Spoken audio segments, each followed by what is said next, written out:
السلام علیکم ورحمۃ اللہ وبرکاتہ۔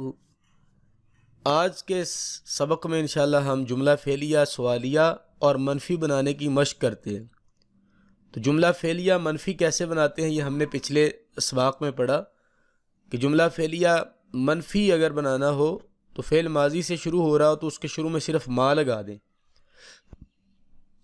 یا ایسا جملہ کہ جو فعل ماضی سے شروع ہو رہا ہے لیکن اس کے شروع میں ما ہے تو سمجھ جائیں کہ وہ اس کی اس پوری آیت میں یا اس پورے سنٹینس میں نفی کا مطلب ضرور ہوگا۔ وما کفر سلیمان، نہیں کفر کیا سلمان نے۔ دیکھیں کفر فعل ماضی ہے اور ماضی سے شروع ہو رہا تھا لیکن اس کے شروع میں ما آ گیا تو اس وجہ سے یہ جو ہے جملہ فعلیہ منفی بن گیا۔ جملہ فعلیہ سوالیہ بنانے کا کیا طریقہ کار ہے؟ جملہ فعلیہ کے شروع میں حروف استفہام یا اسماء استفہام لگانے سے جملہ فعلیہ سوالیہ بن جاتا ہے۔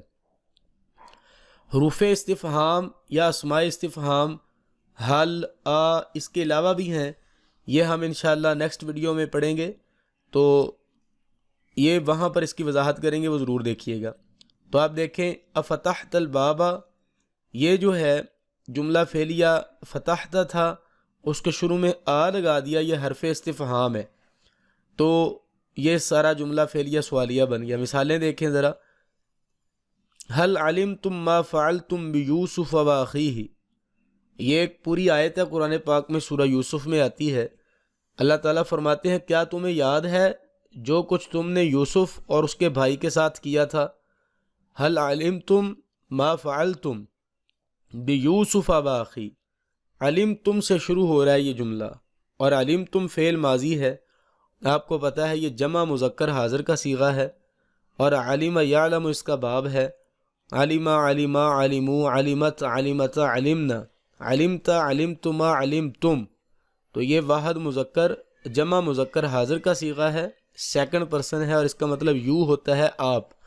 کیا آپ کو یاد ہے کہ جو کچھ تم نے یوسف اور اس کے بھائی کے ساتھ کیا؟ تو یہ پوری کی پوری آیت ایک سوالیہ آیت ہے۔ کس وجہ سے؟ اس کے شروع میں حرف استفہام سوال کرنے والا ایک لفظ ہے حل، علمتم فعل ماضی ہے، ما فعلتم جو تم نے کیا، بیوسف یوسف کے ساتھ، و اخیہ اور اس کے بھائی کے ساتھ، با حرف جار ہے، یوسف مجرور ہے، لیکن جو مجرور ہوتا ہے اس کی آخر پر زیر ضرور آتی ہے، لیکن یوسف کے اوپر زیر نہیں آئی۔ کیوں نہیں آئی؟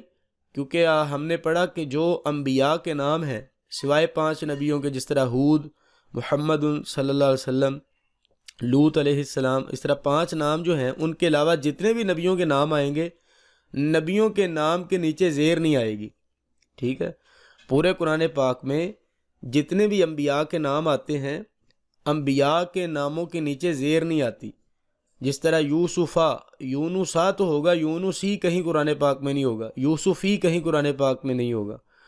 تو با جار ہے، یوسفہ مجرور ہے، لیکن اس کی جری حالت جو ہے یہ زبر کے ساتھ یہاں پر دکھائی جا رہی ہے۔ و اخیہ اور اس کے بھائی کے ساتھ، یہ دراصل 2 لفظوں کا مجموعہ ہے، اخی اور ہی، یعنی کہ اخیہ یہ مضاف مضاف الیہ مرکب اضافی ہے کہ اس کا بھائی۔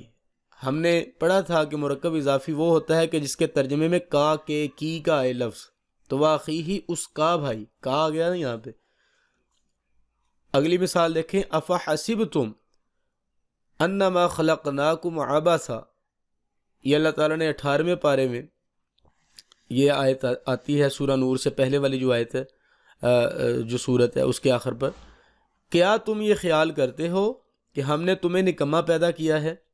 افحسبتم کیا پس تم یہ خیال کرتے ہو، انما کہ ہم نے، خلقناکم تمہیں پیدا کیا، عبثا نکما، تو یہ فحسبتم تھا، حسبتم، حسبتم وہی صیغہ ہے جو اوپر علمتم ہے، یعنی کہ جمع مذکر حاضر کا صیغہ ہے، اور لیکن اس کے شروع میں آ گیا تو اس کی وجہ سے یہ سارے کا سارا جملہ سمپل سنٹینس سے سوالیہ جملے میں تبدیل ہو گیا۔ تو اس پوری آیت میں ایک سوال کیا جا رہا ہے کہ کیا تم یہ خیال کرتے ہو کہ ہم نے تمہیں نکما پیدا کیا؟ انا، یہ قرآن پاک میں جہاں بھی آ جائے اس کا مطلب ہوتا ہے بے شک۔ خلقنا، یہاں پر یہ ایک الگ چیز ہے، اور کم آگے ضمیر اٹیچ ہے اس کے ساتھ، پروناؤن ہے، اور یہ مفعولی نسبی حالت میں پروناؤن ہے. خلقنا ہم نے پیدا کیا، اس میں نحن ضمیر فاعل ہے، کم مفعول ہے، عبثاً نکما یہ بھی آگے مفعول بن رہا ہے. وما فعلته عن امری یہ جملہ فعلیہ منفی کی مثال ہے، اور نہیں کیا میں نے یہ کام عن امری اپنے ارادے سے، اور نہیں کیا میں نے یہ کام اپنے ارادے سے. وما اور نہیں فعلتہ میں نے کیا اس کو عن امری اپنے ارادے سے. تو یہ دیکھیں یہ جملہ نافیہ ہے، منفی ہے، فعلیہ منفی ہے. کیوں؟ یہ فعلتہ فعل سے شروع ہو رہا ہے لیکن اس کے شروع میں ما آ گیا، تو ما آنے کی وجہ سے اس کے معنوں میں نیگیٹو منفی نفی کے معنی پیدا ہو گئے. تو وما نافیہ، فعلتو میں نے کیا، اس میں انا ضمیر فاعل ہے، فعلتو انا ضمیر فاعل ہے کیونکہ فعلتو فعلنا متکلم کا صیغہ ہے. ہو مفعول ہے، یہاں پر یہ اٹیچ ضمیر ہے، اور مفعول جب بنتی ہے تو یہ اٹیچ ہو کر ہی آتی ہے، ورنہ یہ شروع میں آتی ہے جیسے ہوا، ہما، ہوم. ہوا کو اگر اس کی مفعولی حالت میں لے جائیں تو ہو بن جاتی ہے، عن امری اپنے ارادے سے. تو یہ تھا آج کا ہمارا سبق. ملتے ہیں انشاءاللہ نیکسٹ ویڈیو میں. السلام علیکم ورحمۃ اللہ وبرکاتہ.